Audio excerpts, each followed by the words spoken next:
I don't even know how to start.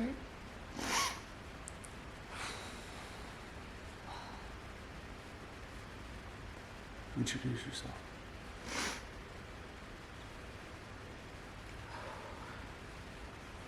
Is that a side pony? Yeah. Okay.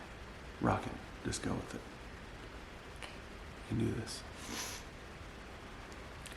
Hello YouTube and welcome back to my channel. In full transparency, I just had a breakdown because this is probably the hardest video I'm ever going to film. I have Jordan here just for moral support. Really no other reason than that because he's the best husband. So I tried filming this on my own and I was a train wreck. So he's here to help me. Here I am. You guys probably know by the title of this video what this is about. I'm here today to give full context. First, to take full responsibility for where I went wrong, for the mistakes that were made, where I messed up, but also to give full context to this lawsuit, how my business started, where things went wrong, and how everything came about and ended in being sued by the state of Texas at 28 years old. Yeah. And I'm gonna try not to get emotional. I'm not promising anything because at the end of the day, I'm human. And this has been the hardest 4.5 years of my life that I have had to keep quiet and live in secret because I was not allowed to speak up. I was not allowed to say anything about this once it was what it was. So, should I start at the beginning? Yeah. Start at the beginning. Yeah. So I'm going to take you guys back to 2012. Before I do that, though, I do want to say that I am so sorry for anyone that was genuinely hurt by this. It was never my intention to harm anyone. I started a business when I was young and it blew up and became something that I never could have seen coming. And because of that, and because of my arrogance and just being dumb, for lack of better words, and not letting my pride get the best of me and being prideful and not asking for help, things happened and things slipped through the cracks. But nothing was ever done maliciously, and everything is done with as of April 25th. Mm-hmm. Everything is done with. So that being said, I'm going to take you guys through where everything started. 2012. You can do it. Yeah. So 2012. How'd you start? I was in college and I remember just not having any confidence, being super insecure. I had low self-esteem and seeing all the girls on campus that were so bubbly and outgoing and just confident in their skin. And I wanted that, and I had been an athlete my whole life. But I never had that because I was never focused on like aesthetics. I was focused on being quick, being strong, being powerful, but never like the physical appearance. And so I went on this journey in college after hitting a somewhat rock bottom, and ended up losing weight, had a drastic transformation, which I will put here on the screen so you guys can understand what that was for context. Really didn't even look like my before picture, anything. Like I looked like two different people, and that was also kind of when Instagram started. So I remember I had shared these photos on my Instagram just to be an inspiration. Literally nothing more than that. I never had the intention of starting a business. I never knew that a business could even come of that. Like that was literally when Instagram first became a thing. And I just remember some of my posts going viral back then, and girls were asking like, hey, we have similar body types. How did you get there? What did you do? Like, I would love to reach this point. And so I just started sharing my journey. At this point, I'd been a personal trainer for quite some time. I was blessed to be under the umbrella of these personal trainers and this gym management, and they were just incredible, and I learned so much and was just so hungry to learn about all the things with anatomy and physiology. And this is why I get flustered. Take a breath. Yeah. How did it turn into a business? yeah, I mean, I was so passionate about all of it. I was passionate about seeing women reach their goals and feel confident in their own skin, and everything I had felt, I wanted other women to feel that too. And so I loved my clients. I still have connections to clients to this day. 2013, I was at home in my apartment. So I got this idea to start a website, not knowing what would come of it. In that, I made a website, and I never could have seen what was coming. My business took off. I feel frazzled again. Okay. What kind of growth did you see? Yeah, I mean, it became a 6-figure business within the first year. Within 7 years, it surpassed, well over $1 million in revenue. And I think it's that saying, where sometimes your reality grows faster than your perception of yourself. And that was genuinely what happened to me. I was young. I was a pre-vet student, animal science degree. I didn't know how to run a business. I didn't know anything about owning a business. I never had an intention to run a business or own a business. I never could have seen that coming. And it just happened so fast. I remember it felt like a blur. And I was 23. Yeah, I was 23 in 2013. So I was a baby, just trying to manage and learn. And sorry, I'm fidgeting, you guys. Oh my gosh, I'm a mess. My business grew so fast. I was young, I was dumb, I was naive. I had no idea how to manage this business that was now being placed in my hands. And because of that, I didn't ask for help. I didn't know that I could ask for help. I was prideful in a sense of, well, if it needs to be done, I'll just do it myself. I just wanted it done the right way. And I didn't realize at such a young age that you can entrust those tasks to other people. I didn't realize that I could ask for help. I didn't realize that I could hire on a team. I didn't realize that those things were part of growth in a business, and I do now. It's a very hard lesson to learn. So 2019 was the moment that everything came to a head for me. Right. Mm-hmm. Yeah. Let's talk about it. Would you like me to talk about it? I can do it. Let me help you. Yeah. So in 2019, there was a prank video that was put on YouTube by someone with a platform, a pretty large platform, and that person portrayed themselves as a father of a client of Brittany's. They flew out to LA, where she was the face of a booth for the LA Fit Expo, and that person approached her and caught her off guard and accused her of scamming his daughter.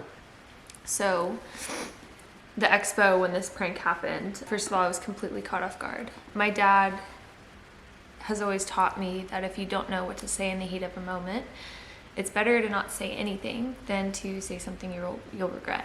And now looking back, that's biblical. I wasn't living for Christ then, and that's my testimony, and that's going to be the last video in this series. But it is biblical to hold your tongue if you don't know what to say in the moment. And so that's what I did. And of course that came off as she's being silent because she's guilty, and the internet just completely manipulated that entire situation. He was very abrasive. I mean, he humiliated me. We will leave his name unmentioned because, truth be told, he doesn't deserve any more notoriety than he's already gotten by just having my name in the title of his video. Yeah. So I got back home from California, and pretty soon after, like the next week, that video went live. I think that the the main thing that the video did that was unfair in this situation is the video perpetuated a false narrative that that Brittany was a scammer and that she was a fraud and defrauded people intentionally. Yeah. The one thing that I know that I can speak on probably better than Brittany can, is that this situation was investigated by the state of Texas. There was never any proof that she intentionally defrauded someone or scammed them. This was a simple situation Growth. of business outgrowing its capabilities. Yeah. Well, and me again, like, I messed up. I didn't hire on people. I didn't hire on help. I didn't ask for help. If I could go back and fix it, I absolutely would, because it was never my intention to hurt anyone. I wanted to help women, and I did help women. I had over 5,000 clients, over 50, was it 5,500? Something like that. Yep. Over 5,500 clients that I helped, and I loved helping them. I actually had one the other day reach out to me, and she was like, hey, I don't know if you remember me. And I was like, I do remember you. I do. That I've helped. And so it was never my intention, because where there were hundreds that didn't get what they paid for, there were thousands that did, and they loved the program. And again, it was never my intention to hurt anyone, and I'm so sorry if I did hurt you. Were mistakes made? Yes, absolutely. Like I said, and I probably sound like a broken record at this point, but I took on too much. I mean, I was drowning. I get emotional when I think about where I was and how I had no social life, because I worked sun up to sundown pretty much every single day. Yeah, so mistakes were made because of that. I was burning rubber. I was burnt out. I wasn't asking for help. I wasn't hiring help, and I very well could have, because I had the income to do so. And when everything happened in 2019, there's so much that people didn't see that I couldn't talk about. I was scrambling behind the scenes to refund women that didn't get what they paid for. Even people who, I don't even know how to say this, like, there were people who were photoshopping receipts, who were never paid clients of mine, who saw the viral video and then Good Morning America, that never knew who I was previous to all this media and all the spotlight attention. And suddenly they were photoshopping receipts, and I was refunding them because I believed them, because they were... Well, that's how in over your head you were, was that the business was growing so fast and there were so many clients coming on board that she couldn't keep up with who... I didn't have systems, and I should have. Yeah. The part that I'll never be able to get behind or agree with was with the media coverage and with videos going viral about you. There were customers from the early days, 2012, 2013, 2014, that when all of this happened in 2019, came back after the fact and said, hey, I want a refund too. Yeah. When we had proof that, I had proof that they, not only did they get their program, but they loved their program. I had emails to prove that. I had all the email correspondence that they could have wanted, and they got results. So it was truly a bandwagon mentality. And then when I said no and I put my foot down, they got ugly. And I mean, some of these things that were said to me in emails, like, I can never unsee those words. I can never forget that. It was a bandwagon mentality. Well, and it was the early days of what we all now know and despise, which is another video cancel that culture. You're going to talk about, but cancel culture. And it's this bandwagon mentality of, well, if these people did it, I'm going to hop on that. And as a business owner, it makes complete sense to me, and it makes complete sense to a lot of people who were involved in this. You can only do so much. Yeah. When you start getting inundated with refund requests, you do your best to keep up with that. You just try not to drown. That's the thing, is like, it's different because it's not a physical product. Like all of my products were digital, and well, things were mailed out, like t-shirts and merch and stuff, but like the actual plans were never mailed out. And so yeah, it was just a really, As a business owner, how do you get your product back? you can't when it's the digital goods. You can't. And so yeah, that's a whole thing. We really went into depth about that on the podcast episode, which I'll link below. It's very in depth compared to this video. One thing I forgot to mention was when this video went live, because this kind of like leads into the lawsuit being opened up. When that video went live, the prank video, I don't know if he did, someone started a petition called Stop Brittany Dawn Fitness Scams. And to give you guys context as to the cancel culture mentality, the bandwagon mentality behind this, 15,950 people signed that petition. That was like as of last week. I checked. And it's still going? Apparently. I know, it's ridiculous. I had a little over 5,000 clients. So that is 2/3 of people who never worked with me, who probably didn't even know who I was before this. And that is why ultimately the state of Texas opened up a lawsuit. In 2019, when this occurred, the state of Texas received complaints. They opened up an investigation. The state of Texas has the ability to bring criminal charges against someone should their actions warrant criminal charges. Yeah. It was determined early on that none of this was done maliciously. Mm-hmm. So the folks out there that think that Brittany's going to jail, last time I checked, you can't settle a criminal charge outside of court. No. When you're charged with a crime, you go before a jury. You are either found guilty or not guilty of a criminal charge that then imposes a sentence. That can be decided by the jury. That can be decided by the judge at any point from 2019. This was never a criminal case. This was always a civil penalty about the business and the way her business was run and the mistakes that were made. There was an actual... Should it have been determined that this was maliciously done and with criminal intent, they would have charged her with a criminal charge. That was never done. So anyways, that opened up the state of Texas suing me at 28 years old. What a wild ride it's been since then. 4.5 years. It's finally over with as of April 25th.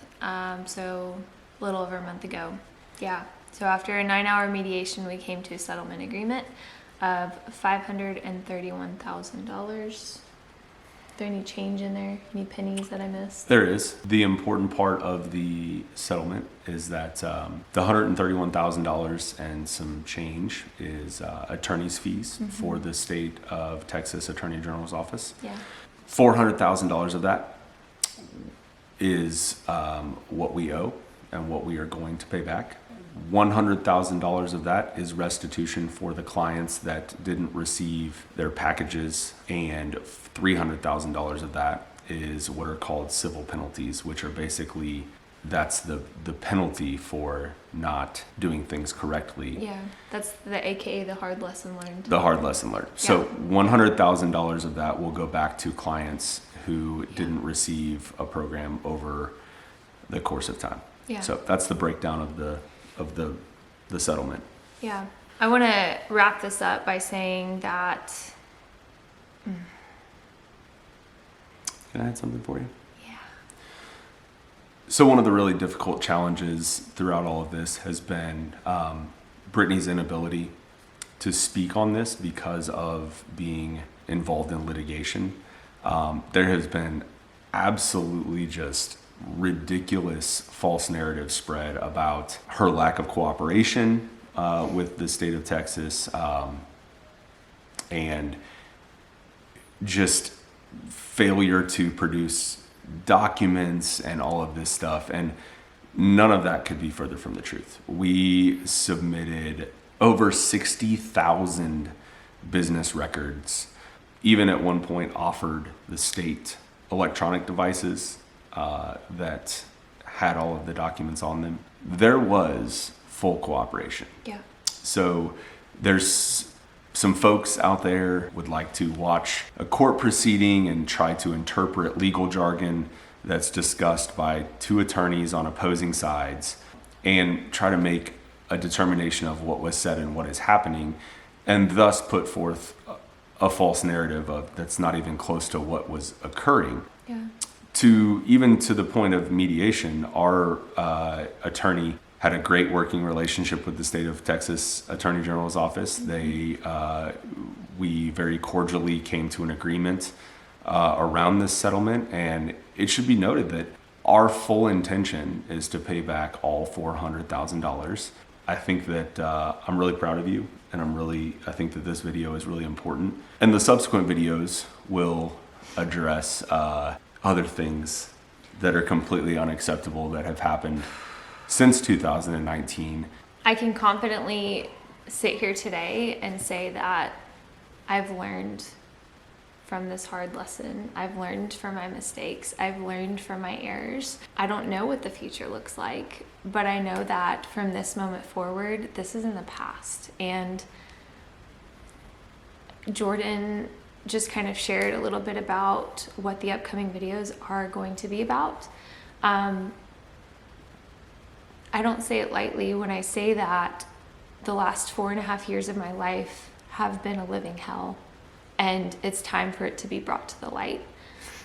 There have just been some awful things that have been done to us that have all stemmed from hate threads, from people that just don't like us for whatever reason, and that does not deserve a place in this video.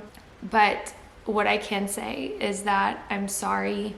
I've learned from my mistakes, but from this moment forward, I'm moving on. This is in my past. I have every right to move on. It's been almost 5 years. It'll be 5 years in January next year. I didn't scam anyone.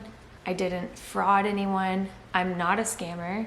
I'm not a fraud. I'm not a grifter. And I'm done tolerating being called that by people online, by news headlines, by articles, by other YouTubers, by other people on TikTok who are really just ultimately chasing this story for clout, because at this point it's become a clickbait title. I'm so proud of the woman that I am today. I'm so proud of how I've handled myself, how I've carried myself with such grace through this fire. Mm-hmm. I'm so proud of myself for the growth that I've encountered. I have faced some hard things at 32 years old. I would not be where I am. I wouldn't have made it through the fire without smelling like smoke if it wasn't for my relationship with the Lord. I'm unashamed to say that, because the only reason I've made it to this point is because of Jesus. He has carried me. He has sustained me. He has given me the courage and the tenacity to get through this. Mistakes were made. I'm genuinely sorry, and I'm moving on, and I have every right to move on at this point in my life. Yeah, so that is that. Our camera's about to die, actually, so that is the end of this.